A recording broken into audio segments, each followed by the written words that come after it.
why do you think that SZA and Punch have seemingly went their own separate ways?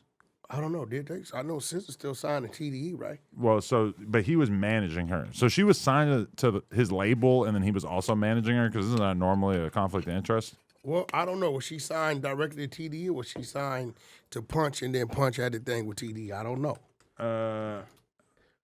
She is signed to TDE, and he was apparently managing her. But this is interesting because apparently they've gone back and forth a little bit about it, because like one of the main things that tipped the fans off to the fact that they broke up. Internet with it? Look, he changed it to "I manage SZA," so this was already in his bio, and then they apparently got into a situation. He removed it from his bio. She posted a bunch of shit on Instagram and Twitter and whatnot, making it like they're not together anymore, and then he re-added it. So I don't know if they got like a contract where he's able to force the issue or whatever. But okay, I figured you would have known about this. But no, I don't. I didn't know that was going on. Usually, when things go on over there at TDE, they usually handle a lot of things in house. That's what I'm saying. That's why I was so surprised to see this. But there's a lot of information out here. I don't know if this is the best thing for me to click on, but social posts announcing the split between SZA and Punch, who is also president of her record label Top Dog Entertainment, began to circulate on Christmas. The Instagram fan account shared a report of Punch's departure with the comment, "No hard feelings, but kind of happy about it." SZA jumped into the replies on that post to confirm that she's no longer managed by Punch, implying that it was his decision to step away.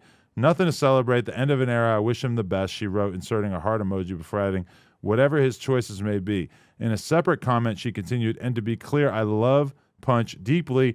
No one should be attacking him or being cruel on my behalf. Sometimes people grow apart, and that's okay." So maybe because she just put this project out. I don't know. I mean, that could be like the stress factor that led to this potentially. I mean, most likely. Yeah, but if Punch put it back up, maybe they figured it out. Yeah, that's a little different right there. But And then when her album dropped Friday afternoon, she shared screenshots of a text conversation with Punch suggesting that she had released more new songs before the end of the year, possibly on Christmas or New Year's Eve. Then on Monday, she suggested that her album would have some altered mixed tracks. Okay, I don't think we really care about this. But, on Instagram last night, she addressed those additional tracks while further confirming that Punch was the one who stepped away. "Those were tracks Punch and I spoke about releasing together prior. Obviously, he stepped away abruptly, so sorting the drop was a bit tricky. Please give me a second. They'll be loaded." I love how she's making it seem like he's the one who had a change of heart, which you would think.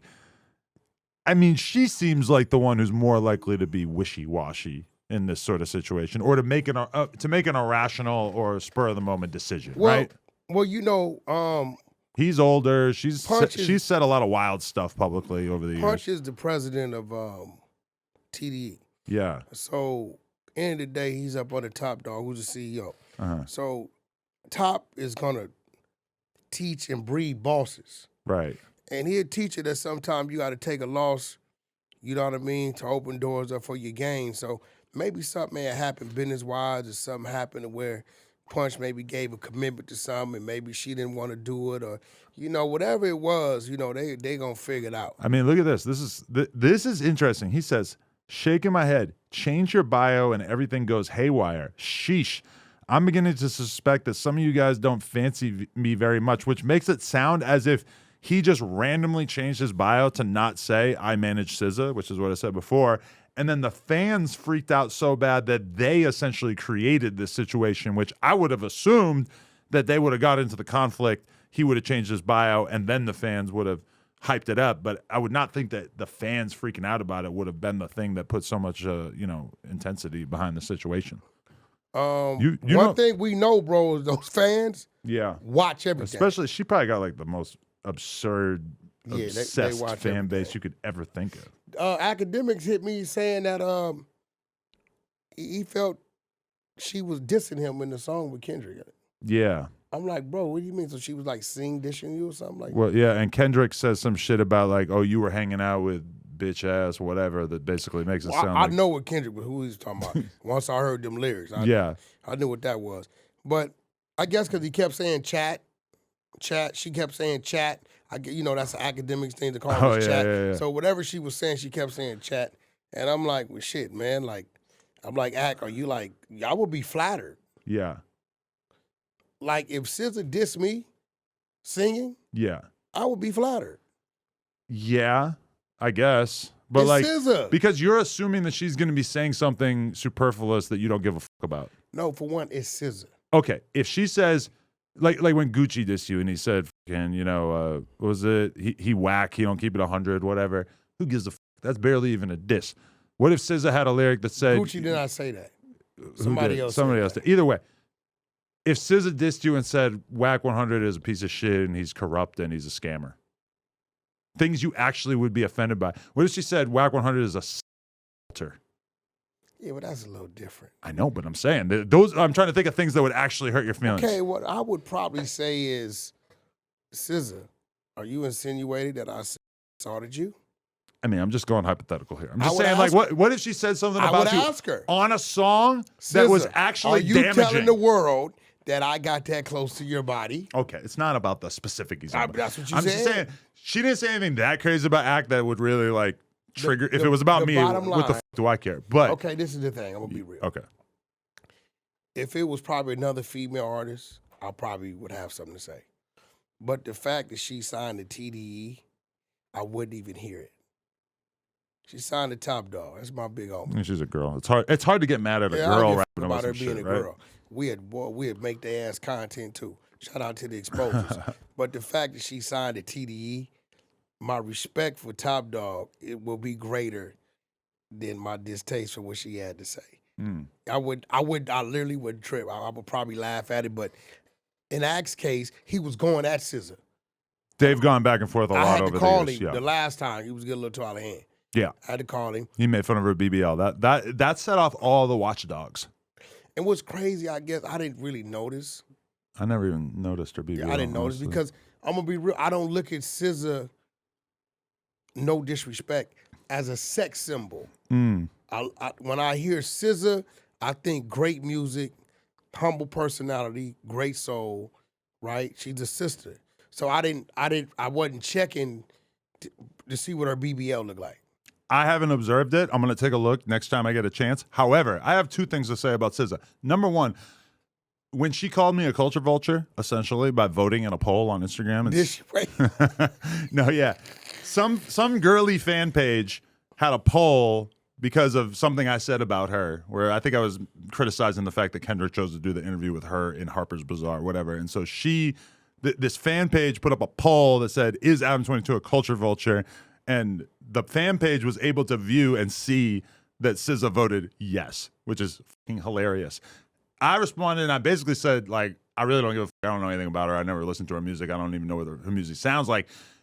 At some point after that, my phone just decides that whenever I'm playing random music, that I need to hear some SZA. So it's just been clobbering me over the head that she makes amazing music. And I can't even take anything away from her. She's fantastic. I completely understand why she has a huge fan base now. I'm glad you brought that up. Let me ask you something. Yeah. Does you listen to heavy metal, right? Yeah. Rock or whatever? Yep. A little bit. People are going to take that and be like, oh, you only listen to rock. No. Do they consider Lil Wayne a culture vulture? I don't think they even think about him, to be honest. And also, he put out like one rock album. But I'm saying though, like, all right, like they call you a culture vulture. I'm just saying he's been on tours and shit, major tours, right? Do they say, "Oh, you're trying to come over here and"? I mean, all right, you got to think about it. Like, Lil Wayne put out an album almost 20 years ago called Rebirth that borrowed a lot of sonics from rock music and metal and stuff, but ultimately, it's not like he like started a band and started to go on tour with a full band playing rock music. He was on tour with like Blink. What's the name of the group? Blink 182. Yeah. But also then it's like, it's not like he continued on with this rock trajectory. You know, it's like the rock community largely doesn't give a shit about Machine Gun Kelly, and he completely switched his style from rap to rock. I mean, no, I don't think bigger. Well, yeah, of course, but I don't think anybody in the world of rock music Even is on thinking the rock about him side, at all. I think Wayne got more attention than Machine Gun Kelly. For that moment, yeah, but I mean, MGK is real popular. He plays huge shows with all these little fucking girls who are obsessed with his shit and probably don't listen to any other music that sounds like that. Great, okay. Shout out for MGK. Oh, and then my other SZA observation is that I just found out that she previously had a controversy because apparently she claimed to be a marine biologist. Wait. Shout out to my boy George Costanza, because this sounds very familiar. What do you mean? She claimed she went to college? She falsely claimed to be a marine biologist. This is what I read today in an article. Y'all seen this come out of her mouth? I did not actually see it come out of her mouth, but so it's all speculation. Well, it's something that her fans, I guess, have thought was very funny. R&B star SZA is passionate about marine biology and has said that she would drop her music career to work in the field. She has expressed concern about the ocean's rapid and permanent changes. Okay, we get it. But see, okay, come on, bro. Look, last year, and this is like a bullshit AI site, so I don't really know. She just said that she's passionate about it. That was the AI synopsis. That doesn't say that. Okay. I don't take SZA to being a liar. While introducing SZA, Trevor Noah announced, "This is a woman who almost became a marine biologist, and if she had, there would be no theme song for killing your ex. Please welcome SZA." See, that's cap. See, so someone else said it about her. Yeah, y'all gotta cut it out. Good thing it's a black guy on this show. Okay?